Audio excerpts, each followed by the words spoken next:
ఏమంది వాడండి. ఇక్కడ నీళ్ళు బాగుంటా సార్, బోర్ నీళ్ళు బాగుందా? ఉప్పు ఉప్పు ఏం లేదా? నీళ్ళు బాగా లేకపోతే ఉప్పు ఎక్కువ ఉంటా లేదా కాల్షియం ఎక్కువ ఉంటా చూడండి ఏమంటారు? సున్నా ఎక్కువ ఉంటా. ఇది మీరు 1 లీటర్లో 1 ml కాదు 0.3 ml 10 లీటర్లు 3 ml మీరు మిక్స్ చేసుకుంటా ఆ నీళ్ళని సాఫ్ట్ అవుతారు, మెత్తగా అవుతారు. మీకు చాలా బాగా అనిపిస్తుంది. మీకు దాని తర్వాత మిక్స్ చేసి ఏ ముందు కాదు బజార్ ఏ ముందు కూడా మిక్స్ చేసుకుంటే స్ప్రే చేసుకుంటారు.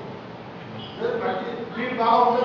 ఇప్పుడు పచ్చి నీళ్ళు మీరు కొమ్మలు పెడతారు, ఇప్పుడు నీళ్ళు పెడతా బాగా మంచి నీళ్ళు సాంబార్ పెడతారు, ఇప్పుడు సాంబార్ పెడతా మంచి నీళ్ళు పాయసం పెడతారు, ఇప్పుడు నా పాయసం పెడతా సేమ్ విధంగా మీరు మంచి నీళ్ళు స్ప్రే చేసుకుంటా బాగా వస్తుంది. ఉప్పు నీళ్ళు స్ప్రే చేస్తా రిజల్ట్ మీకు తక్కువ వస్తుంది.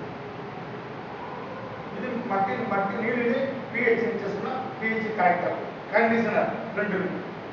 సో ఇది దీంతో పాటు మన మందులు వాడిన తర్వాత మీరు 30 రోజుల తర్వాత ఫస్ట్ వాడినాక 30 రోజుల తర్వాత మీరు చూసారంటే మీకు ఎర్రలు మళ్ళీ బ్యాక్టీరియాస్లు కనపడతాయి మట్టిలో. మీరు వాడతారు ఈ రోజు వాడి రేపు కనపడదు. 30 రోజుల తర్వాత చూసుకోవచ్చు. మీరు దీన్ని మళ్ళీ ఒక పంటకు 2 సార్లు 3 సార్లు వాడుకున్నారట మీకు ఖచ్చితంగా మీకు ఒక సంవత్సరం తర్వాత మీకు భూమిలో ఎర్రలు కనపడదు, ఎక్కువ కనపడదు. ఎంత భూమిలో ఎర్రలు ఎక్కువ ఉందో మీరు ఎంత మన ఆవులు ఎరువులు వాడతారో, ఆవులు ఎరువులు ఎంత ఎక్కువ వాడతారో మీకు రిజల్ట్ బాగా. సో ఈ విధానంగా మీరు అవకాశం దొరికింది ఈరోజు. చాలా ధన్యవాదాలు. నాతో పాటు ప్రొజెక్ట్ ఉన్నది, ల్యాప్టాప్ ఉన్నది, మ్యూజిక్ సిస్టమ్ అన్నీ ఉన్నది, అన్ని చూపిస్తాను. దానికి అంత ముందుగా ఒకసారి మీరు వాడండి. నెక్స్ట్ పంట వస్తాను మీరే చెప్తారు. ఇప్పుడు కర్ణాటకలో కేరళలో నా మాట లేదు, రైతులే మాట్లాడతారు.